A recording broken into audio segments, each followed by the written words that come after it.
जय हिंद दोस्तों। इस वीडियो पे हम लोग बायोलॉजी के 5 ऐसे महत्वपूर्ण अंतर को जानने वाले हैं जो कि बोर्ड पेपर में आपके पूछे जाते हैं।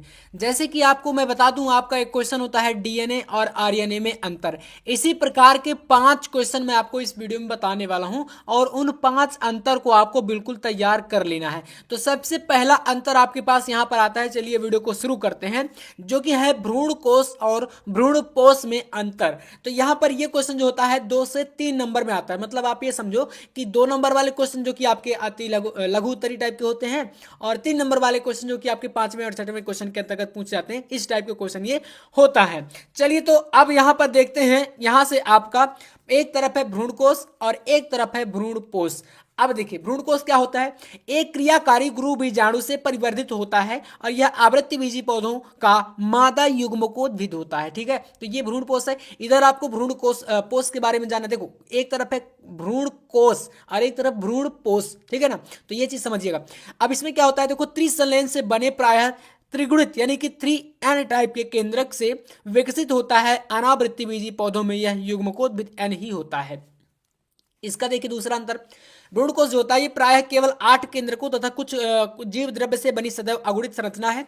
जो भ्रूणकोष होता है यह अगणित मतलब जिसकी गिनती न की जा सके केंद्रकों वाली संरचना है, जो कि प्रायः त्रिगुणित यानी कि 3N होता है, किंतु अनावृत्त बीजियों में यह अगुणित ऊतक के रूप में होता है। तीसरा अंतर इस टॉपिक में आपको बताना है कि यह मादा जनन इकाई को आश्रय देने वाली संरचना है। और यहां पर बात करें तो इसका हो जाएगा यह निर्माण निषेचन के पश्चात होता है। तो एक अंतर तो ये आपको तैयार करना है अपने अकॉर्डिंग, जो भी आपको याद हो जाए। मतलब बुक में और भी काफी सारे अंतर दिए गए हैं, तो जो आपको बेटर लगे यानी कि जो आपको आसान लगे उनको कर लीजिएगा, लेकिन ये अंतर तैयार जरूर कर लेना। इसके बाद आपका भैया आता है डीएनए और आरएनए, बहुत इंपॉर्टेंट है। चलिए जानते हैं क्या होता है। देखिए इसका अंतर यहां पर दिया है, एक तरफ डीएनए एक तरफ आरएनए। डीएनए जो होता है ये प्राय सभी जीवों में पाया जाता है। आरएनए जो होता है ये कुछ वायरसों में पाया जाता है, मतलब विषाणुओं में पाया जाता है। डीएनए इसमें डीऑक्सीराइबोज शर्करा पाई जाती है, जबकि जो आरएनए होता है इसमें राइबोज शर्करा पाई जाती है। तो ये इस तरीके से हो जाएगा। अब देखिए डीएनए के यह जो होता है मुख्य रूप से केंद्रक में पाया जाता है। आरएनए केंद्रक और कोशिका द्रव्य दोनों में पाया जाता है। तो ये आपका इस तरीके का टॉपिक होता है। इसके बाद देखिए डीएनए जो होता है इसकी संरचना द्विकुंडलित होती है। आरएनए जो होता है इसकी संरचना एकल कुंडलित होती है। यानी कि डीएनए जो होता है ये 2 कुंडलियों से बना होता है, ऐसे ऐसे करके होती है ना, एक दूसरे की लिपटी हुई। अब जो आरएनए है केवल एक कुंडली से बना होता है, ये चीज आपको समझना है। इसके बाद डीएनए में थाइमिन क्षार उपस्थित होता है, जबकि आरएनए में थाइमिन के स्थान पर यूरेसिल क्षार आ जाता है। ये आपको समझ लेना, ठीक है।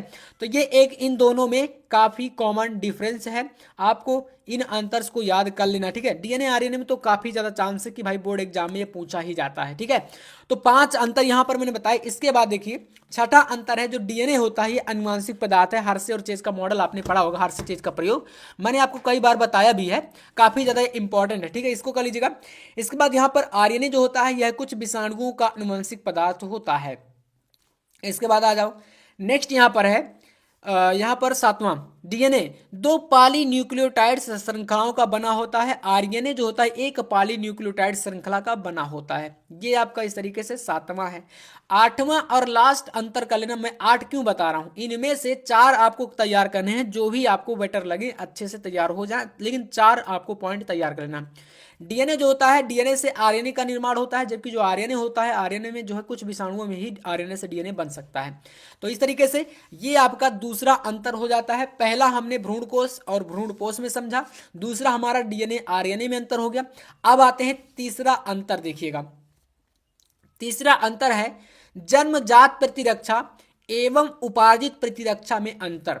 देखो संपूर्ण किताब से अगर मैंने 5 लिए हैं तो आप समझ सकते हो कि ये 5 किस लेवल के होंगे, क्योंकि ऑलरेडी आपको पता है कि भाई पूरी किताब में और बहुत सारे क्वेश्चन होते हैं, बहुत से अंतर हैं, बहुत सी टिप्पणियां हैं, है ना। एक वीडियो मैं आपको टिप्पणी पर ऐसे ही लाने वाला हूं, जो कि संपूर्ण किताब की 10 से 12 टिप्पणियां हैं, जो कि ज्यादातर रिपीट होती हैं, ज्यादा इंपॉर्टेंट है, तो उनको भी देखेंगे। बाकी इस वीडियो में पहले अंतर को देख लो। देखो एक तरफ है जन्मजात प्रतिरक्षा, एक तरफ है उपार्जित प्रतिरक्षा। जन्मजात प्रतिरक्षा क्या होती है, देखिए तो यह एक प्रकार की अवशिष्ट अवशिष्ट प्रतिरक्षा है।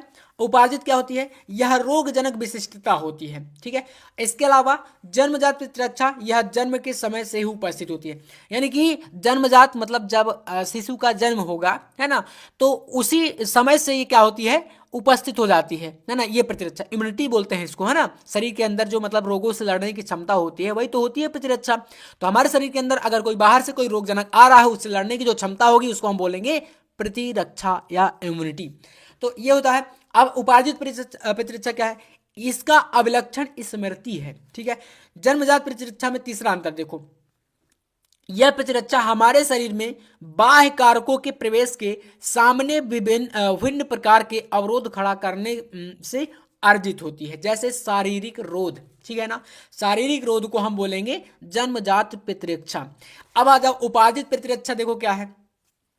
तो हमारे शरीर का जब पहली बार किसी रोगजनक से सामना होता है तो यह एक अनुक्रिया करता है, बाद में उसी रोगजनक से सामना होने पर बहुत ही उच्च तीव्रता की द्वितीयक अनुक्रिया होती है।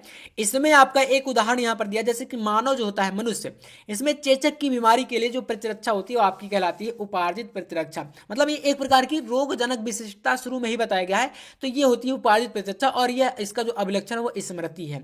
तो यहाँ से आपको यह दो अंतर बिल्कुल तैयार कर लेना है, जन्मजात और उपार्जित प्रतिरक्षा, बहुत इंपॉर्टेंट है। ठीक है, इसके बाद आपका यहां पर आता है नेक्स्ट क्वेश्चन, खाद्य श्रृंखला और खाद्य जाल में अंतर। ठीक है, तो भैया खाद्य श्रृंखला और खाद्य जाल में क्या अंतर होता है, चलिए यहां पर देखते हैं।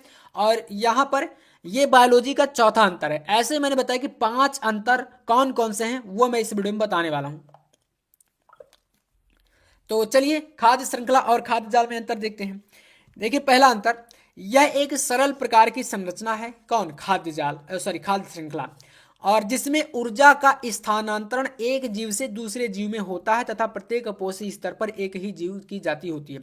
जबकि जो खाद्य जाल होता है यह अनेक छोटी छोटी खाद्य श्रृंखलाओं से मिलकर बनी एक जटिल संरचना है। ठीक है, इसके अलावा यहाँ पर दूसरा इसमें अंतर देख लो, ऊर्जा का प्रवाह एक दिशीय तथा एक ही मार्ग में होता है, और अर्थात यहाँ कोई विकल्प नहीं होता। ठीक है, अब इसमें क्या होता है खाद्य जाल में, तो ऊर्जा का प्रवाह जाल के रूप में होता है, यहाँ प्रत्येक पोषी स्तर पर अथवा कुछ पोषी स्तरों पर एक से अधिक विकल्प होते हैं। खाद्य श्रृंखला में बोले तो सामान्यतः जीवों की संख्या कम होती है, और खाद्य जाल में जो होता है जीवों की संख्या अपेक्षाकृत अधिक होती है। पांचवा एक अंतर आपको मैं बता दूं, पांचवा क्वेश्चन जो कि होता है आवृत्तबीजी या आपका आवृत्तबीजी और अनावृत्तबीजियों में अंतर। ठीक है ना, आवृत्तबीजी और एक होता है अनावृत्तबीजी, अनावृत्तबीजी। ठीक है ना, यह भी इंपॉर्टेंट है। एक आपका छठवां इसी में कर लेना, लघु बीजाणुधानी, लघु बीजाणुधानी, बीजाणुधानी, और एक है इसी में भैया गुरु बीजाणुधानी, गुरु बीजाणुधानी। इन दोनों में अंतर भी कई बार ये पूछा गया। ठीक है, तो इन दो में से ये दोनों इंपॉर्टेंट। ठीक है, तो लगभग 5 से 6 अंतर आपको मैंने जो बताया इनको कर लीजिएगा, और बोर्ड एग्जाम में इनमें से ही आने के चांस हैं। बाकी आपको ऐसे इंपॉर्टेंट टॉपिक लगातार चाहिए तो भाई चैनल को भी सब्सक्राइब करके रखना, क्योंकि यहाँ पर मिलने वाले हैं बहुत ही मजेदार क्वेश्चन, आपको बिल्कुल बोर्ड एग्जाम में टकराने वाले। तो चलिए फिर मिलते हैं नेक्स्ट वीडियो में नेक्स्ट टॉपिक के साथ, तब तक के लिए जय हिंद, वंदे मातरम।